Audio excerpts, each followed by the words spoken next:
Hi, everybody. Thanks so much for having me. Thanks, of course, to Mark. As he just explained, we definitely go back a ways. We're really good friends. I really appreciate him asking me back again to talk about something different.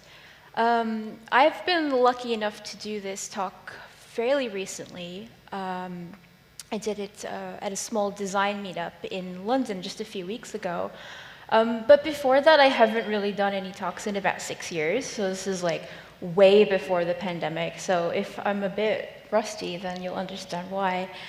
But yeah, as Mark said, I did used to do talks a lot more regularly. I used to speak a lot more about web design, color accessibility.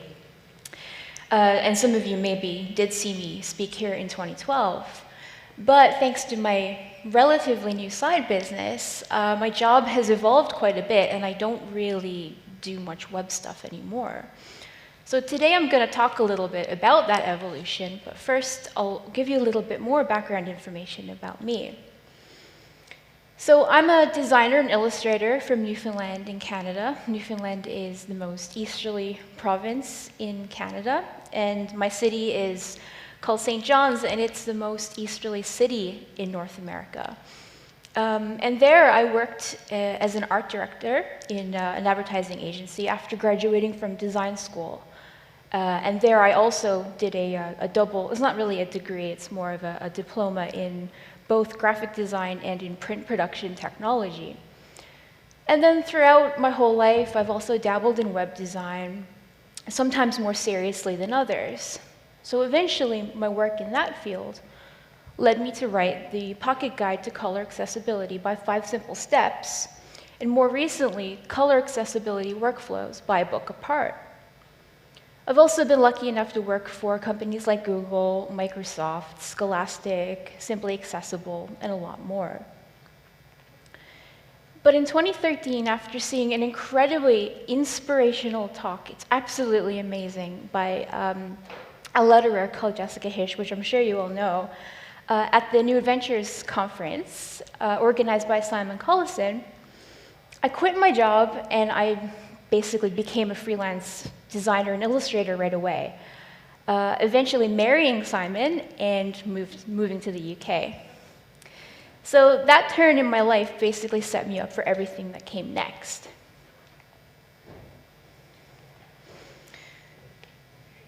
So Aaron talking about finding that thing that lights you up, and well, I've been hugely passionate about Japan since I was a preteen. Many people, when they hear this, they just assume that I got into Japanese culture through anime and manga and those sorts of usual things, but something for me, it was actually something a lot more personal. So in 1994, when I was 12 years old, I met 2 Japanese sisters who were transferred into my school when their father came to Canada on a business. Ayumi, on the left, she was 6 years old, and Eriko, on the right, she was 7 years old. And I was a senior student at the time, and I basically volunteered to look after younger students in the lower grades during lunch breaks and sometimes after school and that sort of thing. And I was chosen to look after Ayumi's class. And I really found myself just gravitating towards her. I felt really bad that she couldn't speak English at all. I mean, she could speak 2 words. She could say pencil and she could say toilet. And you know, kids at that age, they often don't really know how to interact with other kids in that sort of situation. And it just felt to me like none of her classmates really sort of made an effort to include her. So I made sure to always spend time with her, and we played games together. I helped teach her some English words, and she taught me how to write my name in Japanese. And I mean, I was 12 years old at that time. I'd never seen Japanese written before in my life, and it completely blew my mind. I didn't know how it worked, but I knew that it really fascinated me.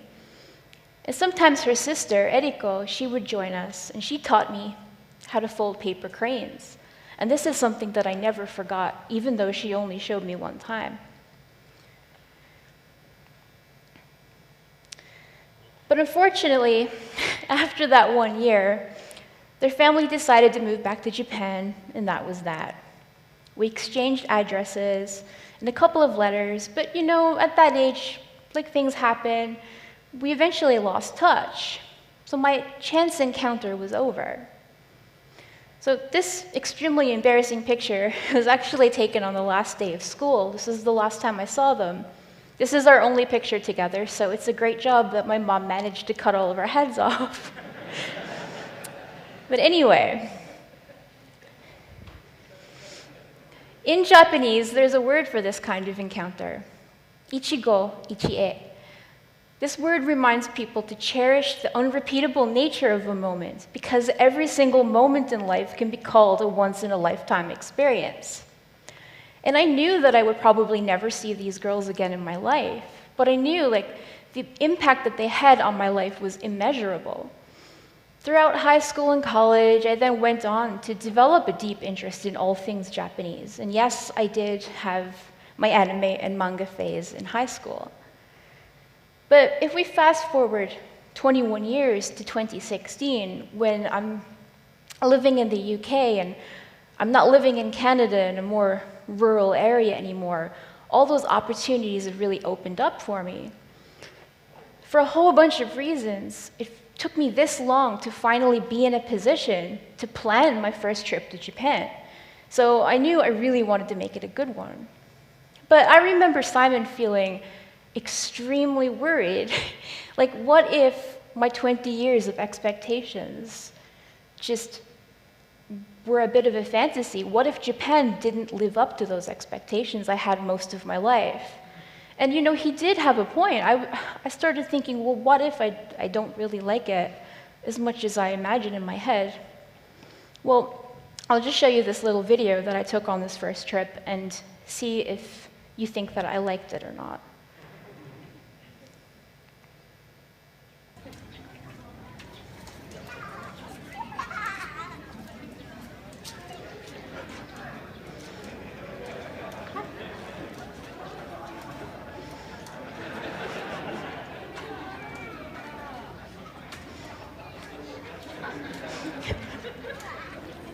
I don't think this man was very impressed by this. He looks very used to it.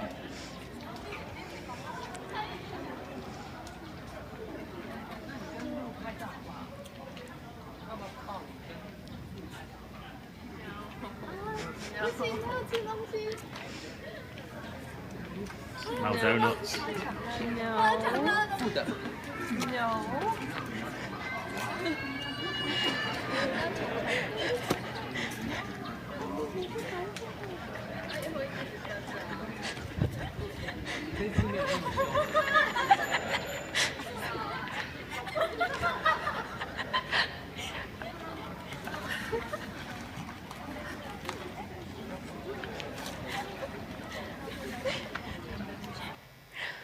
Yeah, that pretty much sums it up. There were really no worries there. We had the most amazing trip, and it completely exceeded my expectations. And as you can see, I also found myself protecting my lunch from animals a lot more than I expected.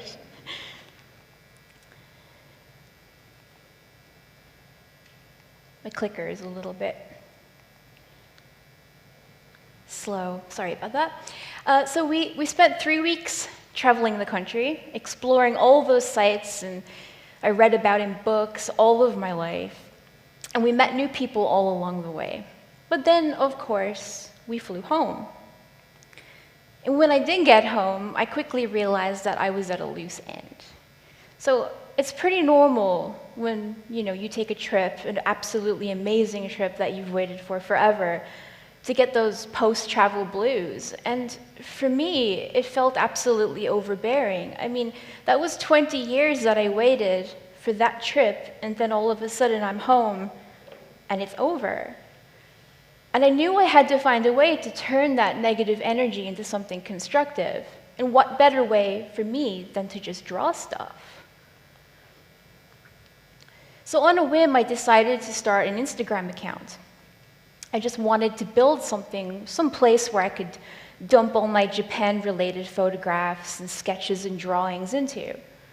But then just a few days later, I discovered this project called the 100 Days Project, which was made popular by El Luna and the Great Discontent. And this project encouraged anyone and everyone to simply make something for 100 days, 100 consecutive days, and it didn't have to be ambitious and it didn't have to be time-consuming. This project was more about celebrating the process of making and showing up every day, rather than having an explicit end goal. And I thought this was the perfect sort of catalyst to get me started. It was the perfect outlet for the ideas that I wanted to share. I called my project 100 Days of Japan, and I drew one object every day that I liked about that I found interesting about Japanese culture. So I drew everything from sushi to snow monkeys to more obscure cultural objects too that I wasn't really familiar with. It kind of led me to do more research and learn more things about it. So it was as educational to me as it was creative. And to be honest, when it comes to a long-term project like this, I'm a little bit of a procrastinator, but this time around, I actually found the process quite cathartic, and I found it very relaxing and interesting, and I looked forward to working on it every day. And eventually, posting these illustrations every day, I started to get some attention online, and I started getting comments from new followers who were just begging me to release these illustrations as prints, which got me thinking, because honestly, I never started out doing this project, with the goal of turning it into a business. But there were so many people asking me that I soon found myself wondering, maybe there are other people out there with similar feelings as I have toward Japan and Japanese culture who could relate to my work. And I loved hearing from so many people who dreamed about going to Japan or had lived in Japan in the past, and when they saw my work, they had really lovely nostalgic feelings. And, just hearing those kinds of reactions just encouraged me to consider actually taking it a step further. So, quite suddenly and unexpected, really, I started shifting gears, thinking about how I could sell this stuff. But still at the same time, I wanted to be careful to not pour too much work and energy and time and money into it. And I'm sure like some of you have experienced, if you've got a hobby, turning a hobby into a business can be the one thing that sucks all the fun out of it. And a passion project should, above all, be something that you do because it's enjoyable and not because you're forcing yourself to do it. So I did some very, very basic strategy planning, starting with the principles of my business. And in my case, I knew from the very beginning that I wanted to retain an educational angle, and I wanted to be respectful of Japanese culture.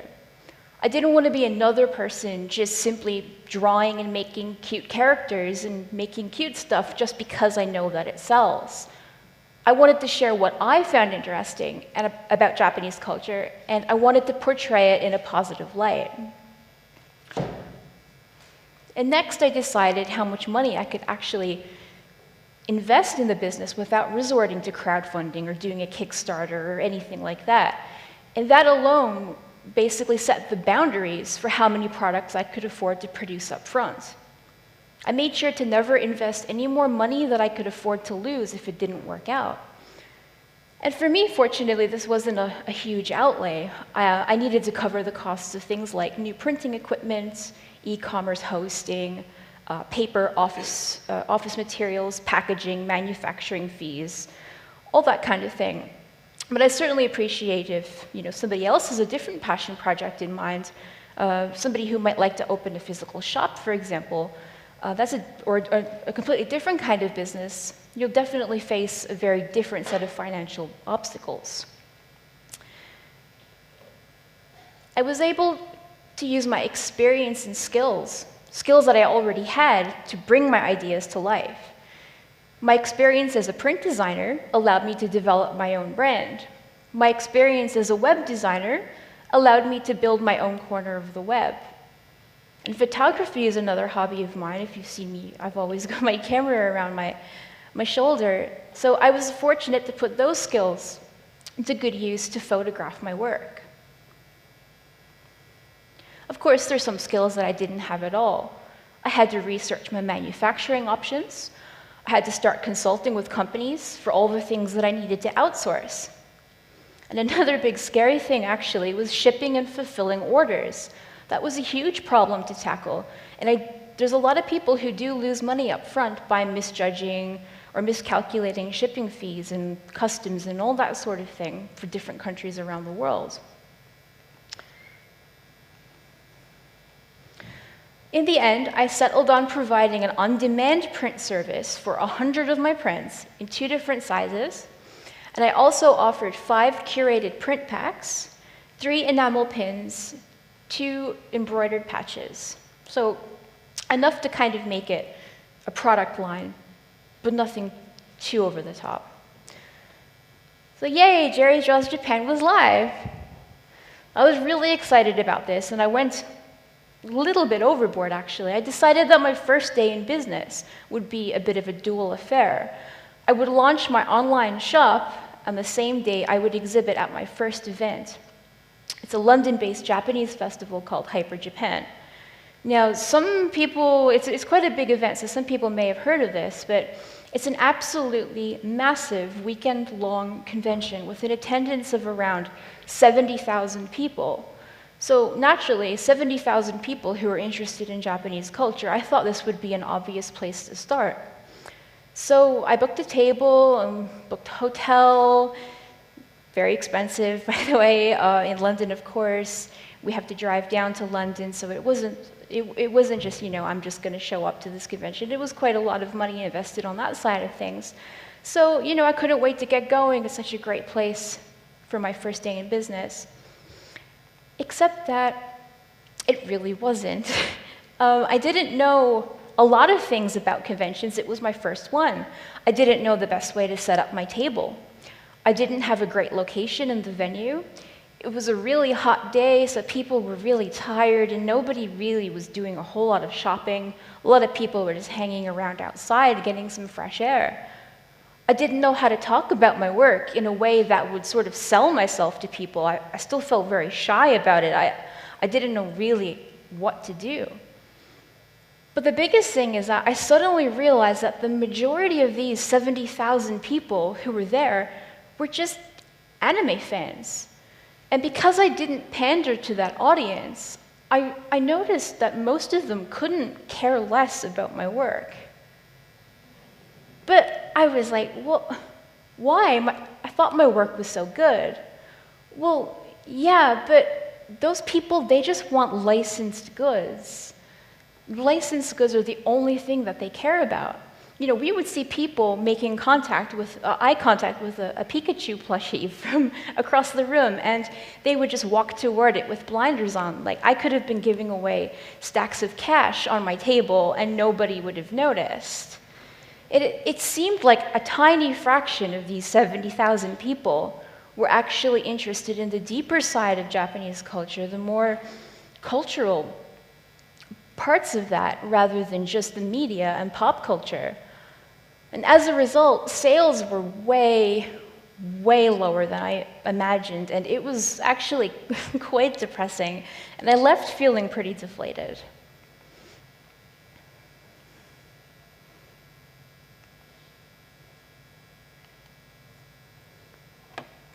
But, of course, this experience certainly isn't unique to just me. This is something that happens to a lot of people. And instead of just talking about my own experience, I reached out to some other friends of mine who've also changed careers, or people who've turned their passion projects into a business as well. My friend Alexandra Cook is also an illustrator, and she's based in London. She originally studied fashion textiles at St. Martin's, but she quickly realized the state of the fashion industry when she actually entered the workforce. During college, she ended up taking a lot of unpaid internships on, and she basically worked for free, doing work that actually ended up not being as creative as she assumed. And she thought, well, if she wasn't making any money, well, she'd rather try doing something that she loved instead. So she switched to her second choice, illustration, and she started her brand not long after graduating. And I asked Alexandra about her experiences with freelance life and how did she cope with those rough times? How did she cope with the failures when starting her business? And this is what she had to say. She says, it used to really upset me, and in some ways, I still get very nervous when I'm about to try something new. But I found the best thing to do in these moments is just to learn to accept it and move on to the next thing. Make sure you're always inspired and keep those new ideas flowing. Just because one idea didn't work doesn't mean the next one will fail too. You have to be kind to yourself. It's only natural to feel really connected to a personal idea and realize others aren't exactly on the same page as you. Sometimes it can just be bad timing, and being persistent with it can gain people's attention to it later. I don't really believe anything is ever a true failure. There are always lessons to be learned here. And she's got the right attitude. And it does sound a bit cliche, but I do think every success or fail can be turned into a learning experience. And it's something to keep in mind during those inevitable tough times that you have, and when you need to power through those difficult parts of your journey. And that, of course, brings me back to my failure at that convention. After a bit of a debrief and a helpful pep talk from Simon, I actually decided to double down, and I signed up for even more events. I knew that my work was good, and I really believed in it, but I knew at that moment that I just had to find the right audience. And I know that's a lot easier said than done. I mean, at that point, I had about a couple of thousand followers on Instagram, but as everybody knows, that's just not enough. Over the years, social media has become even more of a losing battle. I think anybody here with an Instagram or YouTube account or anything like that knows that very well. We need to find new ways to promote our work. It's a good reason to try to branch out and not put all of your eggs into one social media basket. So in my case, I made a better effort to connect with other like-minded illustrators and makers. I quickly learned that artists who are technically your competitors are often more willing to support your work than some customers are. And this was actually mind-blowing to me because I'd come from an industry like in advertising where I felt like people were so secretive and they just wanted to keep things to themselves. But no matter what your interest is, don't be afraid to reach out to those people that you admire because you might be surprised. So I'd like to tell you about another friend of mine, Stéphane Cassier. And Stéphane is one half of Yeah Studio based in the south of France. So Stéphane is an illustrator, has a similar background to mine. He also worked in advertising before leaving to start his own business way back in 2006. So alongside his wife, Laura, who focuses on the business side of things, they've slowly grown this business together over the past 16 years. Now, Stéphane is a great example of a friendship that I've made with somebody who's technically my competitor. Our work both heavily features Japanese-related subjects, and our customer base, as a result, overlaps quite significantly. But he's always been such a huge supporter of my work. And actually, just this past December, he invited me to be part of a special Christmas giveaway. So, to address that kind of issue of poor engagement on social media and fighting that algorithm, we all banded together to do a special Advent giveaway. So each day, Stéphane, with his absolutely huge follower base, like over 100,000 people, he shared an item from an artist or a maker that he admired. And then in turn, that artist or maker donated the item to the contest. So this was my donation. I do an annual Christmas ornament, which I illustrate and have manufactured. So I donated this to the contest. And naturally, Stéphane got thousands of comments and entries on this account every single day. But by doing this, he also promoted our work, and it brought me over 1,000 followers just in 24 hours, which, if anybody knows, that's an absolutely amazing thing in today's social media landscape. It was quite incredible. And this kind of very simple collaboration between artists is I think it's a really precious thing that helps lift each other up, to kind of beat those algorithms. It gets around those kind of things that keep trying to hold you back, instead of simply protecting your own interests and keeping your head down and working on your own thing. And collaborations can work in lots of career fields, not just illustration. So always do your best to be kind to others and help each other out wherever possible, because you never know what could happen. I'll have a few more quotes from Stefan and Alexandra as well throughout my talk, giving their experiences on building their brand. So, on the topic of support, one thing that might sound pretty negative, but it's extremely important to keep in mind, is that not everyone will support you, even if they say they will 100% do so. And this can be a bit of a hard pill to swallow. And it absolutely does not mean that those people do not care about you or they don't care about your work. You know, sometimes your friends or followers, they want to encourage you so much that of course they're going to tell you, yes, you should get that design printed on a t-shirt, or you should totally make that illustration into a pin and sell it, or I'll buy that, or I'll definitely get this thing. But when it comes to actually buying it and backing you up from a financial standpoint, or if you're asking for donations or any kind of thing like that, try not to be too disappointed when the majority of people don't actually follow through with that promise. And of course, there's a lot of reasons for this, and they're valid reasons as well. Sometimes people are just simply busy. Sometimes people miss your posts. We're talking about that algorithm. I mean, how many times have you missed important posts from friends? It happens all the time. And of course, their financial situation may have changed, and that's absolutely fine. It does not mean that they don't care.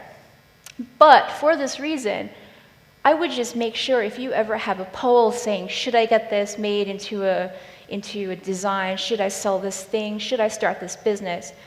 Just take those answers with a pinch of salt. In my own experience, I would say for every 5 people who say they're definitely going to buy something from you, you might get 1, maybe, who will actually follow through and do that.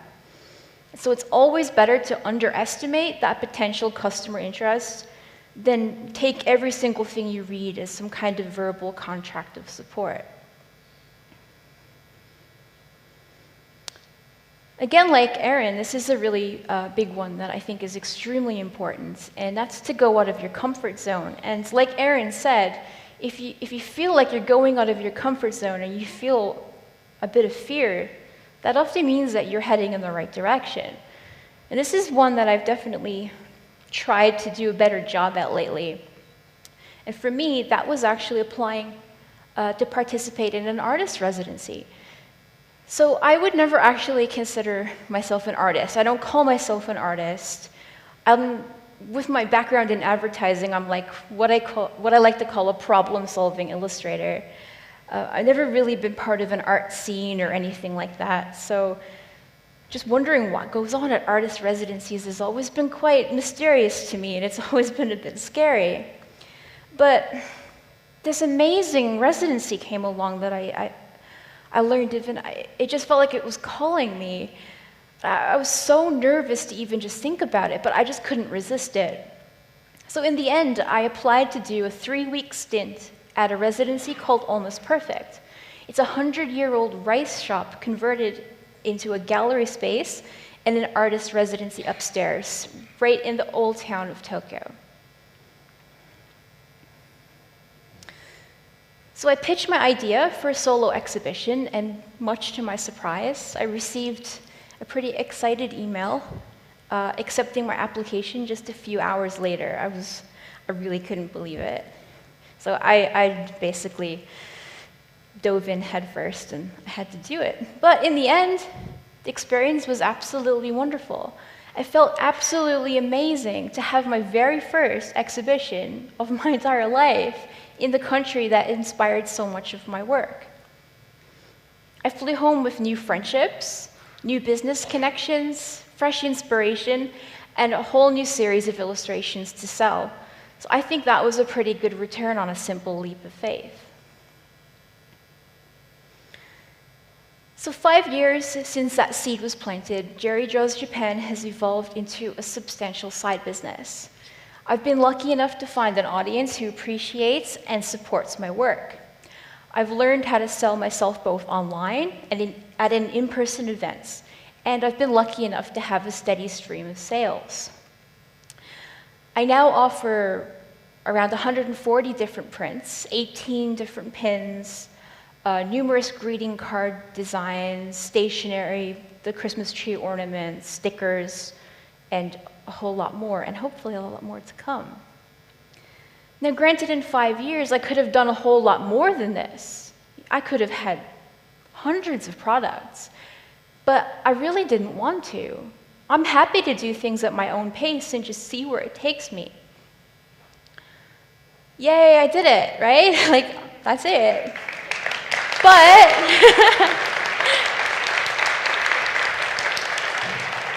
this is a long story. If you want me to explain this, I'll have to just grab me later, and I will tell you about this. I won't go into it into this talk, but okay, so I started my business, but now, of course, like any work, it's become a job, and like any job, now you've got to show up for it. And as soon as you commit to selling your own work, it's no longer about your own whims and your own desires, and you can't just let things go and be quite slack around it. Every week I have new responsibilities that I can't ignore anymore. I'm responsible for packaging, shipping parcels. I have to go to the post office once or twice a week. I have to deal with customer service. I have to take care of social media, which I definitely do not do a great job at. I have to ensure that products are always restocked, which is also a pain when you have to deal with different manufacturers around the world. Of course, dealing with manufacturing problems as well. There's a whole load of unforeseen tasks that can quickly become a burden. And since I still freelance for clients on the side as well, I've had to take a step back and make some changes to ensure that burnout doesn't take over.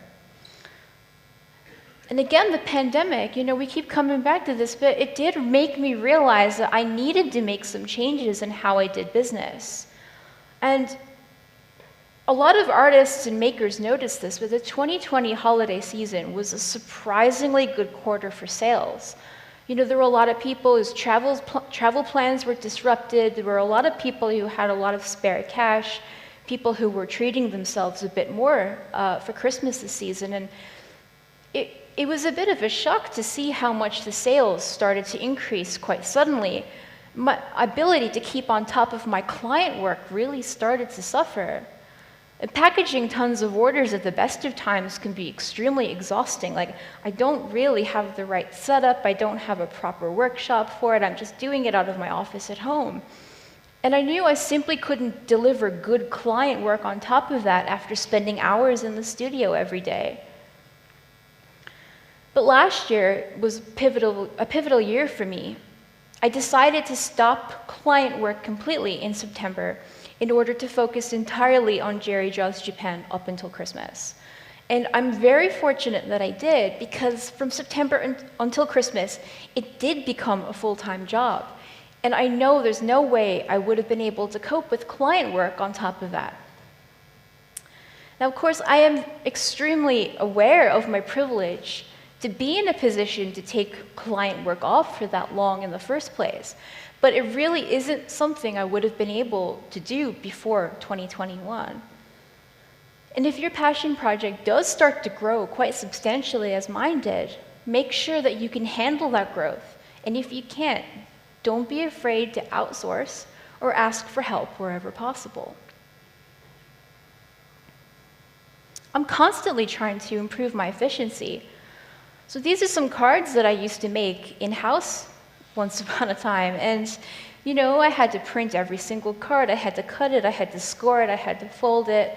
And it was kind of not worth it for what profit I made. So I decided to outsource it to a UK printing partner. And he's done a much better job than I ever could it saved me hours of printing and cutting. And if you would like to know the single greatest business purchase I ever made, it's just this label printer. Like, I put it off for way too long, and I really wish that I bought it sooner. It's something I wish I had from the beginning. It's literally changed my life. Packaging up like dozens of orders it can still be a bit of a pain, but I would say every time it removes about 10 minutes of manual cutting and taping and sticking things on. And of course, I'm trying to get plastic out of my packaging as much as possible, so it's also more environmentally friendly. And I know 10 minutes doesn't sound like very much, but when you do it a couple of times a week, week after week after week, it really adds up. And ultimately, making your process as efficient as possible will give you more time to make more things that you love making, and you can't put a price on that. And that's what a passion project is supposed to be about. So again, I asked my friend Alexandra if there was anything that she did to improve the chance of success of her business, whether it was financial, personal, or otherwise. And she had quite a bit of feedback to say actually about this and the things that she did to improve her business. And here's what she had to say. This is a great question because weirdly, I think from a personal standpoint, the best thing that I ever did to improve my business was to admit that what I have is a real business, to ignore all those like family members who are like, oh, when are you gonna get a real job? You know, people that wanna put you down and not appreciate that a creative freelance lifestyle can be just as lucrative as a average 9 to 5.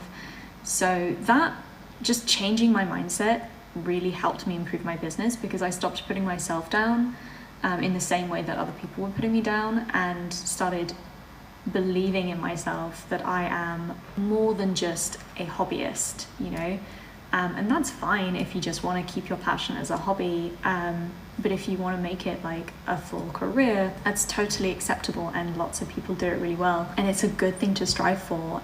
And when I then did that, I realized that nobody is going to answer my emails on the weekend because most other people that you're ever going to work with work on a usual 9 to 5 most of the time, so they're unlikely to message you back or do any work of any kind on a Saturday or a Sunday. So I decided that I'm not going to work on the weekend. I'm going to create a more freelance lifestyle for myself, but I'm going to work Monday to Friday like everybody else does. And that really sort of helped me feel like what I do is a real job and it's an acceptable thing to do with my time. I stopped working really, really late hours. I didn't really work on the weekend. I mean, what's great about freelancing is the flexibility. So say I want to go do something fun on a Thursday instead of a Saturday, I can do that. So I can chill out on Thursday and then work on a Saturday. But in theory, I still only work 5 days a week like everybody else. Not to say I probably don't work an average 9 to 5 because I probably put in way more hours than that because you do as a freelancer. One, because you kind of have to keep up with everything, and two, you want to work more than you would do for a company that you don't really care about. Yes, giving myself proper time boundaries with work really, really improved my business and my mindset about my business too.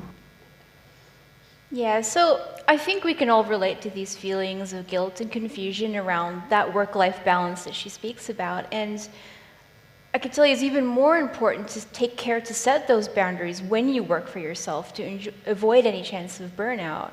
And I really appreciate what she says about, you know, understanding that what you're doing is valid and it's not just a hobby and it's a serious thing. And if it does often come from family members, I think, who people just wonder what it is exactly that you're doing. But the sooner that you take it seriously, I do believe, the sooner that you do improve your business overall. So if you do feel ready to test the waters, just remember there's absolutely nothing wrong with just going with your gut. I didn't have a business plan and I still don't.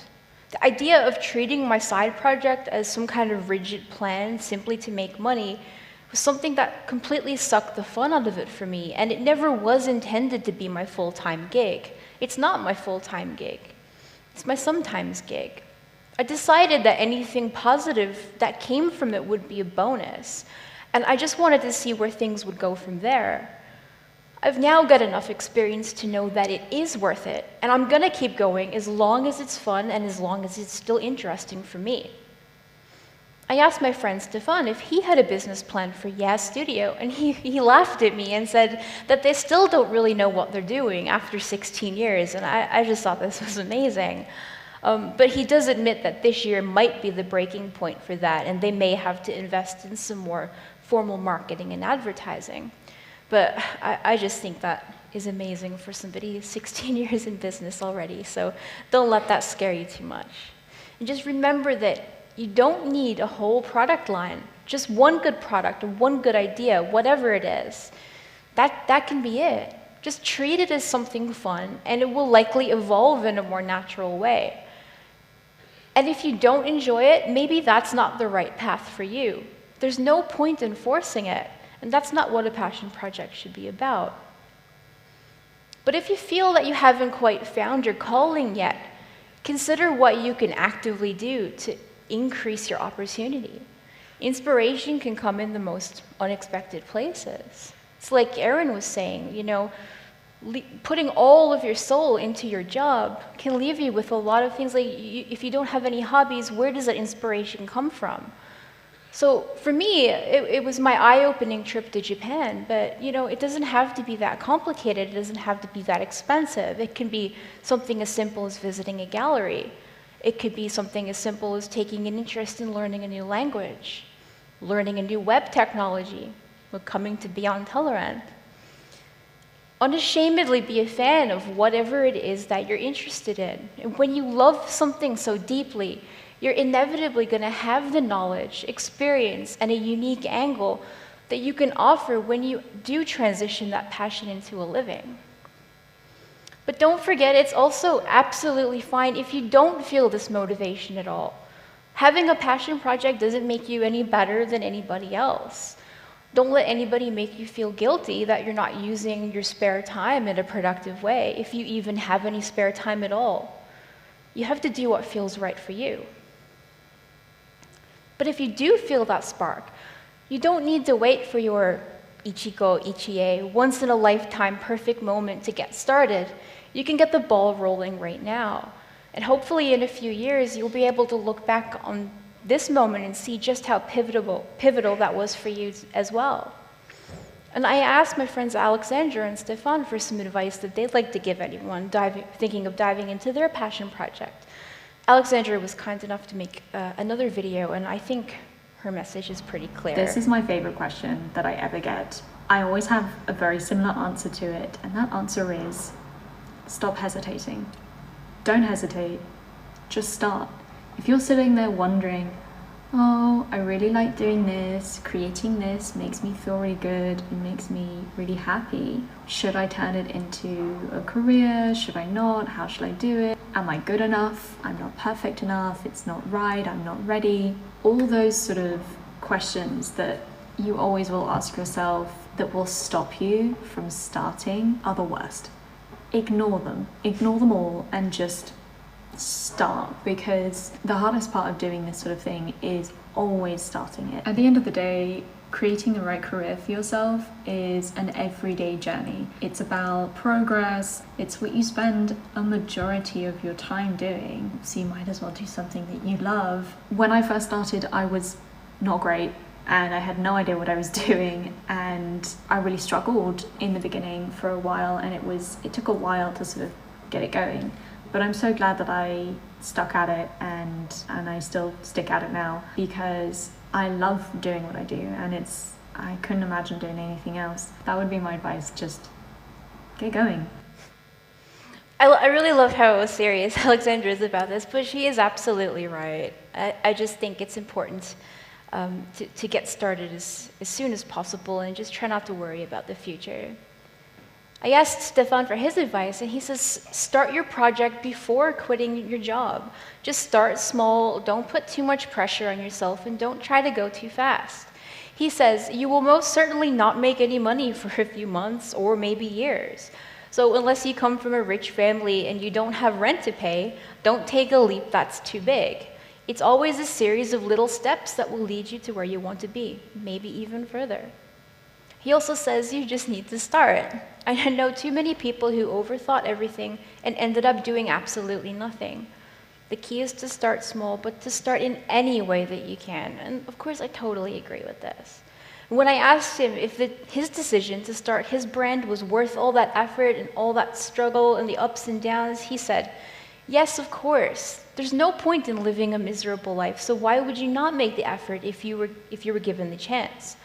I'm not the richest or the most famous. I've had ups and downs, successes and fails, but most importantly, I do what I love and I love what I do. This is exactly what I wanted to do as a kid. I just wanted to make a living off of my drawings. So yeah, it's absolutely worth everything. And by the way, these Japanese sisters I told you about earlier in my talk, well, after years of searching pretty much every route imaginable, somehow I managed to find them.